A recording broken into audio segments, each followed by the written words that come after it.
સુરત મહાનગરપાલિકા હવે મેલેરિયા સામે લડવા એઆઈ અને ક્લાઇમેટ ડેટાની મદદ લેશે.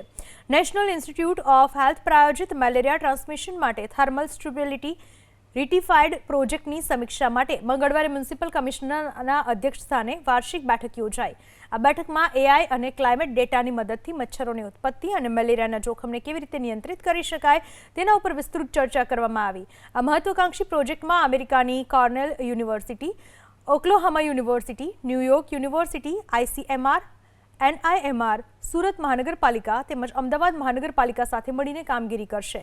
પ્રોજેક્ટ અંતર્ગત hyper local climate risk assessment કરવામાં આવશે, એટલે કે શહેરના ચોક્કસ વિસ્તારોમાં માઇક્રો લેવલે તાપમાન અને ભેજનું પ્રમાણ કેટલું છે અને તે મચ્છરોની ઉત્પત્તિ ઉપર કેવી અસર કરે છે તેનું કોમ્પ્યુટર મોડેલિંગ અને એઆઈ દ્વારા સચોટ વિશ્લેષણ કરવામાં આવશે.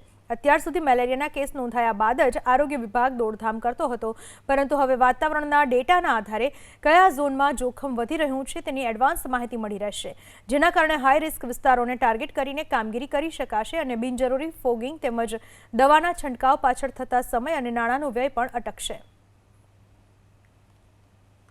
એમાં સુરત છે કોસ્ટલ રિજન, એની અંદર હંમેશા મેલેરિયાના કેસીસમાં વધારો આપણને જોવા મળે.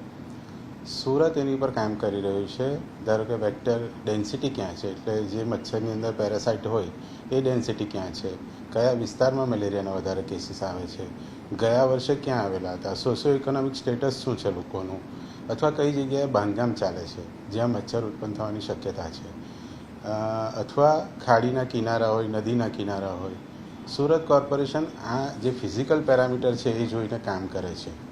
પરંતુ આપણે બધા જ જાણીએ છીએ કે મચ્છરની ઉત્પત્તિ એનું ટેમ્પરેચર સાથે પણ રિલેશન છે.